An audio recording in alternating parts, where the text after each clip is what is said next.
There are nights your phone doesn't light up, but your heart still does. It's strange how the silence feels louder after betrayal.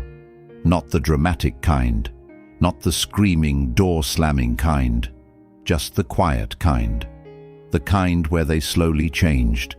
The kind where you felt it before you understood it. You remember that night. You lay in bed staring at the ceiling, telling yourself, "It's okay, I'll get over this."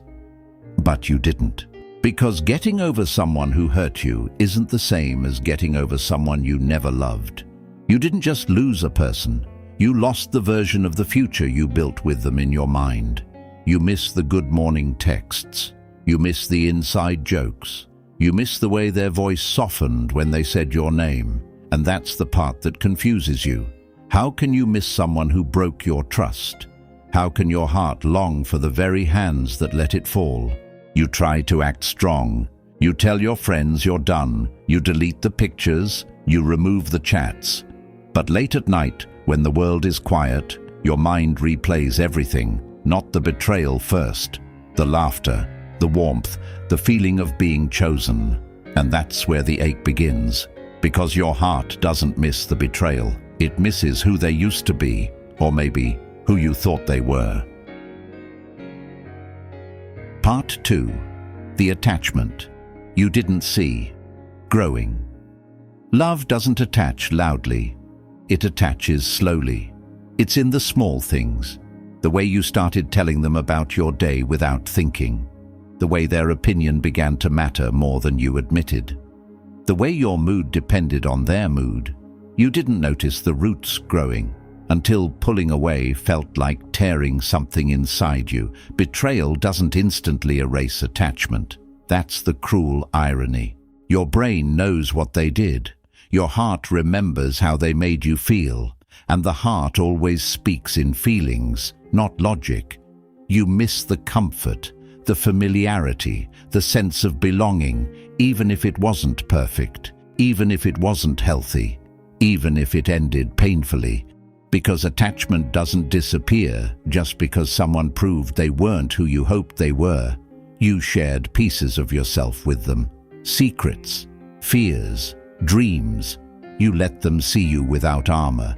And when someone walks away after seeing you that deeply, it leaves a different kind of wound, not just heartbreak, rejection. And rejection makes the heart crave the very person who caused it. It's not weakness, it's how we're wired. You don't miss the pain, you miss the connection. Part 3. The version of them that lives in your memory. Here's the truth you don't always admit. You're not missing who they are now. You're missing who they were in the beginning, the way they looked at you, the way they promised forever, the way they made you feel safe. Your heart froze that version in time. But people change, or maybe they reveal themselves, and the betrayal shattered the image you held so tightly. Still, your mind replays the highlight reel. Not the arguments, not the lies, but the late-night conversations where you both talked about your childhood dreams. Memory is selective. It protects the sweetness longer than the sting, so when you miss them, it feels confusing.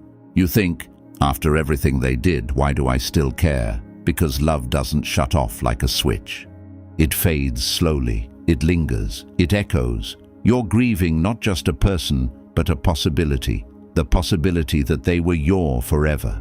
The possibility that it could have worked. The possibility that the love was real, and grieving a possibility hurts differently. Part 4.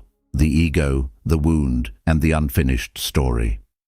Sometimes you miss them not because you want them back, but because the story feels unfinished. There was no proper ending. No explanation that made sense. No apology that healed the damage. Just silence. And silence leaves room for imagination. You replay conversations in your head.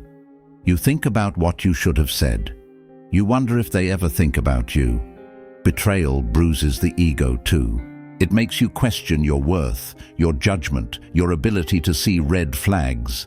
So a part of you wants validation. You want them to regret it, to realize what they lost, to come back and say you mattered, not always because you'd take them back, but because it would soothe the wound. Missing someone who hurt you isn't always about love.